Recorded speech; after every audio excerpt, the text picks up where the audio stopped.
Hi hello மக்களே, welcome back to our channel. Cinema with me Kamesh.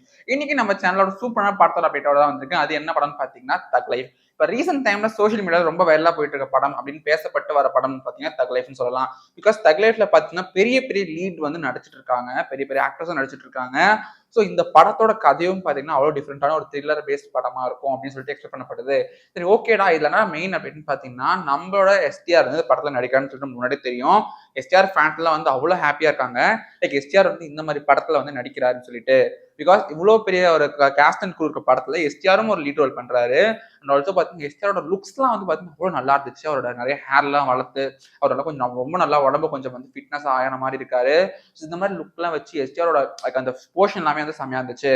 அதே மாதிரி பாத்தீங்கன்னா தக் லைஃபோட போஸ்டரை வந்து ஒன்று ரிவீல் பண்ணியிருந்தாங்க. லைக் அதுல எஸ்டிஆர் வந்து பாத்தீங்கன்னா லைக் நல்லா ஒரு கூலிங் கிளாஸ் தான் போட்டுட்டு லைக் கன் ஷாட் மாதிரி பண்ற மாதிரி அந்த கார்ல வந்து காட்டியிருந்தாங்க.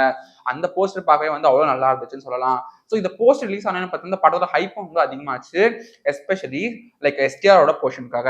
சிம்புவோட போர்ஷன் வந்து அவ்வளவு நல்லா இருக்கும்னு சொல்லிட்டு எக்ஸ்பெக்ட் பண்ணப்பட்டுச்சு. அதே மாதிரி பாத்தீங்கன்னா இப்போ சிம்புவோட ஃபேன்ஸ்க்கு வந்து ஒரு ட்ரீட்டான ஒரு அப்டேட் வந்திருக்கு. என்ன அப்டேட்னு பாத்தீங்கன்னா இந்த படத்துல வந்து மெஜாரிட்டியான ஒர்க்ஸ்லாம் முடிஞ்சிருச்சு. லைக் லிட்டரலி 80% ஆஃப் ஒர்க் வந்து முடிஞ்சிருச்சுன்னு சொல்றாங்க. அதே மாதிரி பார்த்தீங்கன்னா ரிமைனிங்கா இருக்க சில ஒர்க்ஸ் வந்து பார்த்தா டப்பிங் ஒர்க்ஸ் தான் சொல்லணும். அதாவது போஸ்ட் ப்ரொடக்ஷன் ஒர்க்ஸ் அந்த மாதிரி சொல்லலாம். ஸோ இந்த ஒர்க்ஸ் வந்து பாத்தீங்கன்னா லைக் சிம்பு சாரோட அந்த லைக் போர்ஷன் மட்டும் வந்து பண்ணாம இருந்துச்சு. இப்போ அந்த போர்ஷன் கம்ப்ளீட் ஆயிடுச்சுன்னு சொல்லிட்டு ஒரு போஸ்ட் மூலமா வந்து சிம்பு சொல்லியிருக்காரு. லைக் அவர் தக் லைஃப் எப்படின்னு சொல்லியிருக்காருன்னு பாத்தீங்கன்னா ஒரு அந்த டப்பிங் தியேட்டர்ல சிம்பு சார் வந்து உட்காந்துட்டு டப்பிங் பண்ற மாதிரியும் அந்த தக் லைஃபோட அந்த ஷூட்டிங் அந்த இமேஜஸ் எல்லாம் போட்டுட்டு என்னோட டப்பிங் செஷன் முடிஞ்சிருச்சு அப்படின்னு சொல்ற மாதிரி ஒரு போஸ்ட் போட்டிருக்காரு. இதை பார்த்த ஃபேன்ஸ் வந்து ரொம்ப ஹாப்பியா இருக்காங்கன்னா தக் லைஃபோட மெஜாரிட்டி ஷூட்டிங்ஸ் முடிஞ்சிருச்சு, ஒர்க்ஸ் முடிஞ்சிருச்சு, டப்பிங் ஒர்க்கும் முடிஞ்சிருச்சு. எஸ்பெஷலி சிம்புஸோட ஒர்க் முடிஞ்சதுனால இந்த படம் கூடிய விரைவில் திரையரங்குகளுக்கு வரும்னு சொல்லிட்டு எக்ஸ்பெக்ட் பண்ணப்படுது. ஸோ நீங்க சிம்பு சாரோட போர்ஷனுக்கு இந்த படத்துக்கு வெயிட் பண்ணீங்கன்னா மறக்காம கமெண்ட்ல ஐ எம் வெயிட்டிங் போடுங்க.